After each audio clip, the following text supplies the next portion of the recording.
Hey guys, welcome back to my channel. ये इस drama के एक्सप्लेनेशन का पार्ट 11 है। आई होप कि आप सभी को पसंद आएगा।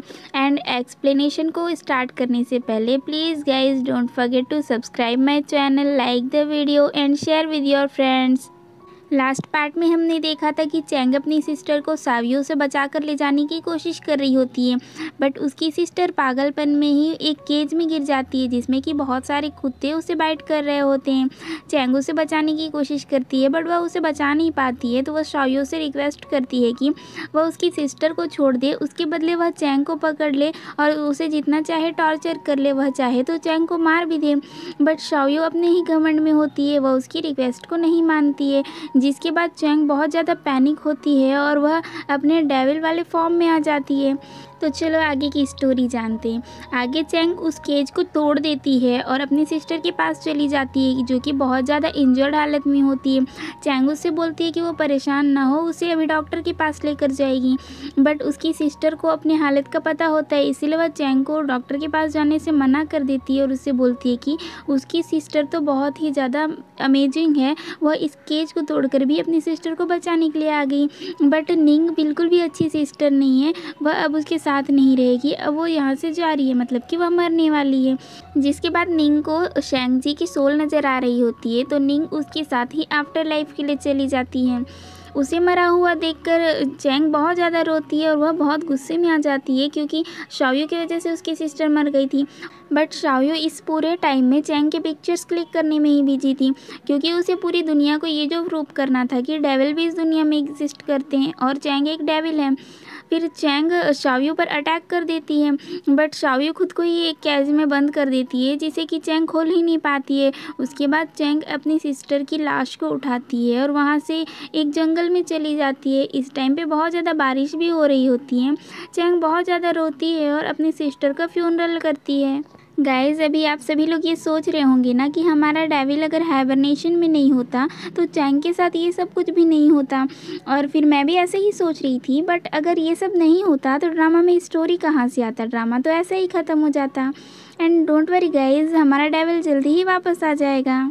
चैंग सोचती है कि निंग तो इनोसेंट थी बट शाओयू उसे भी मार दी, तो अब वह शाओयू को भी मार देगी। अब तो चैंग को भी पता चल गया होता है कि जब जब वह बहुत ज़्यादा गुस्से में होती है और अनकंट्रोल होती है तभी वह डेविल में ट्रांसफॉर्म होती है।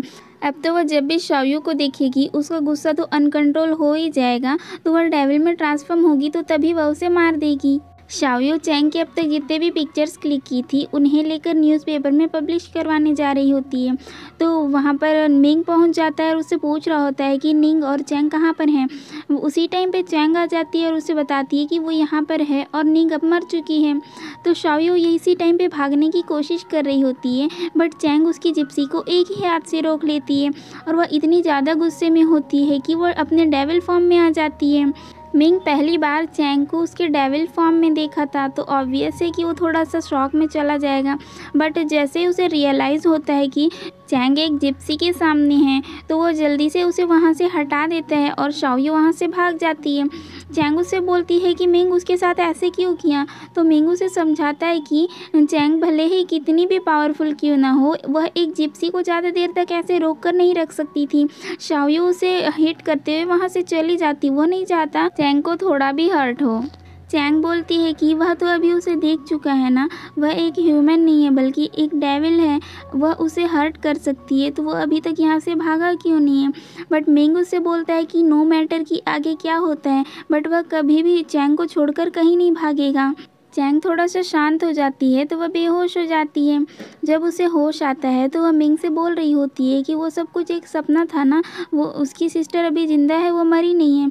बट मिंग उसे कोई भी आंसर नहीं करता, तो चैंग समझ जाती है कि वो कोई सपना नहीं था, अब उसकी सिस्टर ज़िंदा नहीं है, वो मर चुकी है। वह बहुत ज़्यादा रोने लगती है। चैंग मिंग को वहाँ से दोबारा से भगा रही होती है कि वह एक डेविल है, वो उसे हर्ट कर सकती है, बट मिंग बोलता है कि भले ही वह उसे हर्ट कर दे बट वह उसे छोड़कर नहीं जाएगा। शाओयू उन फोटोज़ को लेकर एक रिपोर्टर के पास जाती है और उसे बोल रही होती है कि यह गर्ल एक डेविल है और वह इसे न्यूज़पेपर में पब्लिश करवा दें। वह उन फ़ोटोज़ को ध्यान से देखता है और फिर वह शाओयू को एक स्टूडियो में लेकर जाता है जहाँ पर एक कैमरामैन उसका फ़ोटो क्लिक करता है और फ़ोटो को एडिट करके इसके भी पंख उगा देता है उसके बाद ये बोलती है कि ये दोनों इसकी इंसल्ट कर रहे हैं, वो सच्ची में फ़ोटोज़ क्लिक करके लाई थी। बट ये लोग उसे समझाते हैं कि उन्हें पता है कि वो सच में फ़ोटोज़ क्लिक करके लाई थी, बट दुनिया को यही लगेगा कि शावियो पागल हो चुकी है। और ये बंदा एक डेविल हंटर्स ग्रुप से होता है, इसलिए वह इसे ऑफ़र करता है कि अगर यह जान चुकी है कि इस दुनिया में डेविल्स एग्जिस्ट करते हैं तो वो उनके डेविल हंटर ग्रुप को ज्वाइन कर ले। बट शाओयो उससे बोलती है कि उसे ये सब में कोई इंटरेस्ट नहीं है, उसे तो बस दुनिया को बताना है कि चैंग एक डेविल है। इस बंदे को याद रखिए, भले ही सीज़न 1 के आगे के एपिसोड्स में भी इसका ज़्यादा कोई रोल नहीं है, बट सीज़न 2 में ये बहुत ही ज़्यादा इम्पॉर्टेंट कैरेक्टर है। इतने टाइम बाद मिंग पुलिस स्टेशन वापस जाता है तो उसके सारे कलीग्स तो उसे देखकर बहुत ज़्यादा खुश हो जाते हैं। मिंग उनसे एक हेल्प मांगता है, वही हेल्प क्या था वो तो आप लोग आगे की स्टोरी में देख लीजिए। शाओयो एक प्रेस कॉन्फ्रेंस ऑर्गेनाइज करती है और वहाँ पर सभी लोगों को चैंग की पिक्चर्स दिखाकर बता रही होती है कि चैंग एक डेविल है और वह अगर इस टाइप के डेविल्स उनके सोसाइटी में रहेंगे तो ह्यूमंस को बहुत ज़्यादा हर्ट कर सकते हैं, मतलब कि वो सभी लोगों को चैंग के खिलाफ भड़का रही होती हैं। तो उस जगह पर मिंग और उसका कलीग पहुंच जाते हैं। शाओयो पर निंग और उन 3 चोरों के मर्डर का इल्ज़ाम लगाकर उसे अरेस्ट कर रहे होते हैं। शाओयो बोलती है कि मिंग तो अब पुलिस ऑफिसर नहीं है तो वह उसे किस हक से अरेस्ट करने आया है। बट मिंग का फ्रेंड बोलता है कि मिंग उसे अरेस्ट नहीं कर रहा है बल्कि वो तो उसे अरेस्ट कर रहा है। शाओयो तो बहुत ही लंबा लंबा डायलॉग मारने लग जाती है कि अब वह अरेस्ट हो भी गई तो उसे कोई फ़र्क नहीं पड़ेगा, वह तो चैंग की सच्चाई इन न्यूज़ रिपोर्टर्स को बता चुकी है और ये लोग पूरी दुनिया को बता देंगे, वह जो चाहती थी अब वह कर चुकी है। बट यहाँ पर एक सीक्रेट रिवील हो जाता है कि ये सारे लोग न्यूज़ रिपोर्टर्स नहीं हैं बल्कि मिंग के कलीग्स थे जो कि न्यूज़ रिपोर्टर बनने की एक्टिंग कर रहे थे। मतलब कि शाओयो जो मीडिया के थ्रू सभी को बताना चाह रही थी अब वो किसी को भी नहीं पता चलेगा। मिंग पुलिस स्टेशन जाकर इनसे यही हेल्प मांगा था। मिंग का फ्रेंड उससे पूछता है कि क्या सच में चैंग एक डेविल है, तो मिंग बोलता है कि उसे अगर मिंग पर भरोसा है तो वह उससे उस बारे में ना पूछे। मिंग चैंग को उसके घर ले जा रहा होता है बट चैंग नहीं जाना चाह रही होती है कि वह उसके फादर से उसकी सिस्टर के बारे में कैसे बात करेगी। बट जब वो वहाँ पर पहुँचती है तो उसके फादर को तो पहले से ही निंग के बारे में पता होता है। ये दोनों उसके लिए बहुत ज़्यादा रोते हैं। उसके फादर बोल रहे होते हैं कि सऊदी मतलब कि जो चैंग की मदर है, जब उसे पता चलेगा कि वह निंग का ख्याल नहीं रख पाया तो वह बहुत ज़्यादा गुस्सा करेगी। अब वह उसे क्या आंसर करेगा, ये दोनों ही निंग के लिए बहुत ज़्यादा रोते हैं। आगे जब चैंग के फादर निंग के लिए कुछ ऑफरिंग्स बर्न कर रहे होते हैं तो वो चैंग को भी बोलते हैं कि वह सिस्टर के लिए कुछ ऑफरिंग्स बर्न करे। वो इस लाइफ में तो निंग को ज़्यादा खुशियाँ दे नहीं पाए बट आफ्टर लाइफ में उसे बहुत सारी खुशियाँ मिले। तो चैंग उन्हें समझाती है कि निंग अब आफ्टर लाइफ में जा चुकी है तो वो वहाँ पर उनकी मॉम से मिलेगी और उनकी मॉम निंग का बहुत अच्छे से ख्याल रखेगी, उनके फादर अब फिक्र ना करें। चैंग के फादर उससे बोलते हैं कि उनकी मॉम आफ्टर लाइफ में नहीं है। तो चैंग बोलती है कि वो क्या बोल रहे हैं, उनकी मॉम तो बहुत पहले ही मर चुकी हैं। आप लोग अगर ड्रामा को स्टार्टिंग से देख रहे होंगे तो आप लोगों को इसका आंसर तो पता चल ही गया होगा। बट यहाँ पर एक और क्वेश्चन है कि निंग जब डेविल और ह्यूमन की बेटी है तो उसे भी हाफ डेविल होना चाहिए, तो वह चैंग की तरह हाफ डेविल क्यों नहीं है? इसका आंसर भी आगे मिल जाएगा। चैंग के फादर उससे पूछते हैं कि अभी रिसेंटली उनके साथ बहुत कुछ हुआ है तो अब चैंग उनसे कुछ भी ना छुपाए, अभी अभी उसके साथ जो कुछ भी स्ट्रेंज चीज़ें हो रही हैं वह क्लियरली उसके फादर को बताएं। बट चैंग बोल रही होती है कि ऐसा तो कुछ भी नहीं हुआ है। बट यहाँ वही डायलॉग हो जाता है, रिश्ते में तो हम तुम्हारे बाप लगते हैं। तो वह उससे बोलने लगता है कि क्या उसने कभी खुद में कुछ अजीब सा नोटिस किया है कि क्या उसे लगता है कभी उसके विंग्स निकल आए हैं या फिर उसके नेल्स ग्रो करने लगे हैं या फिर कुछ ऐसा ही। तो अब चैंग को भी समझ आ जाता है कि उसके फादर ये सब कुछ जानते हैं तो वह उन्हें बता देती है कि हाँ उसने ऐसा कुछ नोटिस किया है। तो उसके फादर उससे बोलते हैं कि उसने कभी भी अपनी बेटियों को उनके फादर और उनकी मदर के बारे में कुछ भी नहीं बताया कि वो लोग कैसे मिले थे और उनकी लाइफ कैसे थी। तो शायद ये उसी का फॉल्ट है जो कुछ भी आज उनके साथ हो रहा है। तो अब समय आ गया है कि चैंग को सारी बातें पता चल जाएं। तो उसे चैंग की मदर और उसके बारे में बताने वाले होते हैं।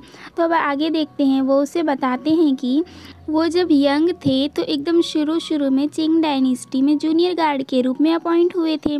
उस टाइम वहाँ की एम्प्रेस बहुत ज़्यादा परेशान थी, क्योंकि उनका पहले तो फ्रांस के साथ वॉर हुआ, उसके बाद जापान के साथ वॉर हो रहा था और कंटिन्यू किसी न किसी के साथ वॉर होने का पॉसिबिलिटी ही था, जिसकी वजह से वो बहुत ज़्यादा परेशान थी और अपने जो हेड इनुज थे उससे बोल रही थी कि चिंग डायनेस्टी इस जगह पर 400 ईयर से रूल कर रही है, बट लगता है कि अब इस डायनेस्टी का सनसेट होने का टाइम हो गया है। बट उनका इनुज उसे फालतू में ही तसल्ली दे रहा होता है कि ऐसा कुछ भी नहीं होगा। एम्प्रेस उसे चैंगबाई माउंटेन पर रहने वाले रॉयल प्रोटेक्टर्स को बुलाने के लिए बोल रही होती है।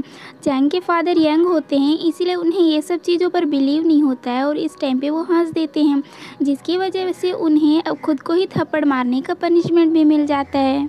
आगे गार्ड्स देखते हैं कि चैंगबाई माउंटेन से रॉयल फैमिली आ चुकी है। ये कोई और नहीं बल्कि सऊदी और उसकी ग्रैंड मदर होती है। सऊदी मतलब कि चैंग की मदर, जिसे कि चैंग के फादर देखते ही रह जाते हैं क्योंकि वो बहुत ज़्यादा ब्यूटीफुल थी। और आप लोग को तो पता ही होगा कि जो राजा महाराजा होते थे उनकी कोई एक ही बच्चे नहीं होते थे, उनके तो बहुत सारे बच्चे होते थे। कोई एक ही किंग बनता था और बाकी वाले तो साइड फैमिली हो जाते थे, फिर उनके बच्चे हो जाए तो वो तो और ही साइड फैमिली। तो ऐसे ही होती है, मतलब कि जो एम्प्रेस है उसकी एक्चुअल डॉटर नहीं है ये, बट ये कि रॉयल प्रिंसेस ही है। हमेशा से ऐसा ही होता है कि रॉयल मैंसन के डोर्स रात के टाइम क्लोज होते हैं और कोई भी अंदर आ नहीं सकता और ना ही बाहर जा सकता है। और जो गार्ड्स होते हैं उन्हें रात को नाइट पेट्रोलिंग पर भेज दिया जाता है कि कोई चोरी से ना घुस जाए। चैंग के फादर भी एक जूनियर गार्ड थे, इसलिए उनकी ड्यूटी भी नाइट पेट्रोलिंग की होती थी। बट जब से शादी आई थी वो हर दिन रात को उसे बाहर निकलते हुए दिखती थी, तो चैंग के फादर उसका पीछा करने लग जाते हैं और बहाना देते हैं कि कोई प्रिंसेस को हर्ट ना कर दे, इसीलिए वो उसे गार्ड करने के लिए पीछा कर रहे हैं। और अब तो ये डेली का रूटीन बन चुका था कि सऊदी रात को बाहर निकलती थी और ये उसका पीछा करता था और सऊदी हमेशा ही गायब हो जाती थी। एक दिन सऊदी रूफेंग को पकड़ लेती है और उससे बोलती है कि वो हमेशा उसका पीछा क्यों करता है। अब तो रूफेंग के पास कोई आंसर नहीं होता, पहले तो वो मैं करता है, फिर बाद में बोलता है कि मेंशन का रूल है कि कोई भी रात के टाइम इधर उधर नहीं घूम सकता और प्रिंसेस रूल तोड़ रही है। तो वो बोलती है कि अगर वो सच में ही इतना ज़्यादा रूल्स को फॉलो करता है तो ठीक है, वह अभी उसे एक टास्क देगी, वो उसे पूरा करके दिखाए। फिर सऊदी उसे अपने साथ लेकर पानी में जंप कर देती है। फिर वह पानी के थ्रू ही उसे एक सीक्रेट प्लेस पर लेकर जाती है। वह पूछता है कि ये कौन सी जगह है, तो वह उसे बताती है कि ये वह जगह है जहाँ पर रॉयल वेन्स लाई करते हैं, मतलब कि जो चिंग डायनेस्टी है वो इसी पर टिका हुआ है। यहाँ पर कुछ और नहीं होता है बल्कि कुछ ड्रैगन्स और लाइकेंस के स्टैचूज़ होते हैं जो जिस पर क्रैक्स आ चुके होते हैं, मतलब कि अगर वो टूट जाएंगे तो ये जो चिंग डायनेस्टी है वो ख़त्म हो जाएगा। तो अब ये रॉयल प्रोटेक्टर्स का काम ये होता है कि वो जो मोती टूट रही है उन्हें सही करना, मतलब कि जो चिंग डायनेस्टी का बेस आधार है उसे ठीक कर देना। मैं जो बेस या फिर आधार बोल रही हूँ उससे आप लोग ये मत समझ लेना कि वो जो महल के नीचे जो फाउंडेशन है उसको बोल रही हूँ, ये एक स्पिरिचुअल वे में बोल रही हूँ, तो थोड़ा समझ लीजिए। अब मैं उसे क्या बोलूँ मुझे नहीं पता। सऊदी उसे बताती है कि वो अभी इन क्रैक्स को रिपेयर करने वाली है, बट शायद ये सब में ये टनल कोलैप्स भी कर सकता है, तो इसीलिए रूफेंग इसे गार्ड करे और जब टनल कोलैप्स होने वाला हो तो वो सऊदी को बता देता कि वो भी वहाँ से भाग सके।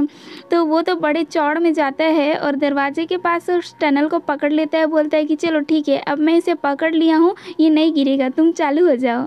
सऊदी उसे रिपेयर करने की कोशिश करती है बट टनल सच में टूट रहा होता है। तो रूफेंग उसे बोलता है कि शायद उनका इससे ज़्यादा यहाँ पर रुकना बहुत ही खतरनाक होगा, तो फिर वो दोनों वहाँ से जा रहे होते हैं।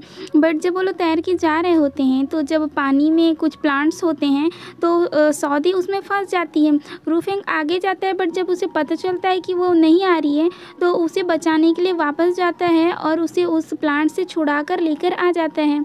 सऊदी उसे बोलती है कि वहाँ इतना ज़्यादा खतरा था तो वो उसे वहाँ बचाने क्यों आया, वो वहाँ से भागा क्यों नहीं। तो रूफेंग के पास कोई आंसर नहीं होता पहले तो, क्योंकि ऐसे बोल रहा होता है, बट बाद में बोल देता है कि वह एक मैन है तो वो किसी को भी ऐसे ही मरने के लिए नहीं छोड़ सकता, इसीलिए वह उसे बचाने के लिए आया था। बट अब तो सऊदी को उसका आंसर मिल चुका था कि वो क्यों उसे बचाने आया था। अब तो सऊदी अक्सर ही उससे मिलने आया करती थी। वह तो उसे बोलती थी कि उसके साथ मार्केट चले, उसे खूब सारा शॉपिंग करना है। बट अगर वो बोल देता था कि वो नहीं जा सकता क्योंकि उसके पास बहुत सारे काम हैं, तो वो उसे ब्लैकमेल भी करती थी कि अगर वह उसकी बात नहीं मानेगा तो सभी को चिल्ला के बता देगी कि वो उसके साथ बदतमीजी कर रहे हैं। सऊदी अपने ट्रिक्स यूज़ करती है और रूफेंग का प्रमोशन भी करवा देती है। रूफेंग को पता चल जाता है कि ये सब सऊदी करी है, तो उससे बोलता है कि ऐसा क्यों करी है, वो तो अभी बहुत ही यंग है, अगर वो सीनियर बन जाएगा तो उसके कलीग्स उससे जेलस होंगे, जो कि उसके लिए प्रॉब्लम्स भी क्रिएट कर सकते हैं। तो सऊदी रूफेंग का नाम लेकर उसके सारे कलीग्स को पार्टी भी देती है और फिर वह उनके सारे कलीग्स की फैमिली का हेल्प भी करती है और बोलती है कि रूफेंग ने ये सब कुछ करवाया है। मतलब कि वो ऐसे इसीलिए कर रही थी कि उसके कलीग्स रूफेंग से जेलस ना हो, बल्कि रूफेंग का सपोर्ट करे। रूफेंग जब अपने घर पहुंचता है तो उसके फादर उससे बोलते हैं कि वह उन्हें पहले क्यों नहीं इन्फॉर्म किया कि प्रिंसेस उनके घर आने वाली है। वो लोग अच्छे से तैयारी कर लिए रहते। और सऊदी तो अंदर अपनी मदर इन लॉ को पटाने में लगी हुई थी कि वह उससे इम्प्रेस हो जाए। रूफेंग उससे बोलता है कि वो यहाँ पर क्या कर रही है, तो सऊदी उससे बोलती है कि क्या वो उसे यहाँ पर देखकर वो अनहैप्पी हो गया है। तो रूफेंग बोलता है कि नहीं नहीं, ऐसे कैसे हो सकता है, प्रिंसेस खुद उनके घर में गेस्ट बन के आई है तो वो बहुत ज़्यादा हैप्पी है। तो सऊदी बोलती है कि तो फिर वो उसे गेस्ट क्यों बोल रहे हैं। तो फिर रूफेंग के मामू से बताती है कि वो गेस्ट नहीं है, वो उनकी फैमिली है। मतलब कि ये अपने मदर इन लॉ को तो पटा ही चुकी है, जिसके बाद उसकी मदर इन लॉ का तबीयत ख़राब होता है, इसीलिए वह उनके क्लोथ्स भी वॉश करने चली जाती है। रूफेंग उससे बोलता है कि वह एक रॉयल फैमिली से बिलोंग करती है, वो ये सब क्या कर रही है, वह ऐसे ना करे।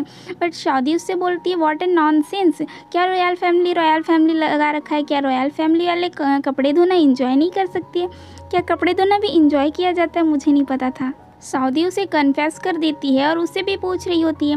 वो उसे पूछ क्या रही होती है, उसे तो डरा रही होती है। तो फिर वह भी उसे बता देता है। तो सऊदी बोलती है तो ठीक है, अब से वो दोनों एक कपल हो गए। बट ये बोल रहा होता है कि ऐसे नहीं हो सकता, वो एक रॉयल प्रिंसेस है तो उसके लिए वो सूटेबल नहीं है। बट वो कहाँ किसी की सुनने वाली थी। वो बोलती है कि वो इन सारी फालतू की बातों पर बिलीव नहीं करती है। रूफेंग एक लॉयल इंसान है, उसके लिए यही काफ़ी है। हाँ, रूफेंग जाकर उसकी ग्रैंड मदर को पटाए क्योंकि उसकी ग्रैंड मदर ही उसके लिए इम्पॉर्टेंट है, बाकी उससे कोई मतलब नहीं है। रूफेंग तो बोल रहा था नहीं नहीं नहीं, वो ऐसे नहीं कर सकता, बट वो टॉपिक चेंज करवा देती है और उसे अपने साथ बैठाकर कपड़े धुलवाने लगती है। आगे कुछ टाइम ऐसे ही बीत जाता है, बट वो जो रॉयल लाइकेन का स्टैचू था वो रिपेयर नहीं हो पा रहा होता है और ये वॉर कंटिन्यू चल रहा होता है।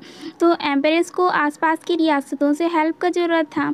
तो फिर वो सऊदी से बोलती है कि वह तो अब 18+ हो चुकी है, तो वह एक रॉयल ब्लड होने की वजह से अपने जो ड्यूटीज़ हैं उन्हें पूरा करे। मतलब कि वह अब किसी किंग के साथ इसका शादी फिक्स कर दी होती है ताकि उसे हेल्प मिल पाए लड़ाई करने के लिए। सऊदी उसे अपोज करने की कोशिश करती है, बट एम्प्रेस के सामने तो किसी का कुछ भी नहीं चलता है। तो अब इसकी शादी किसी और के साथ फिक्स हो जाती है। हमारा ये पार्ट यहीं पर कंप्लीट हो जाता है। एंड गाइस, अगर आप लोगों को मेरा एक्सप्लेनेशन अच्छा लगे तो प्लीज़ मेरे चैनल को सब्सक्राइब कर दीजिए, वीडियो को लाइक कर दीजिए और अपने फ्रेंड्स के साथ शेयर कर दीजिए।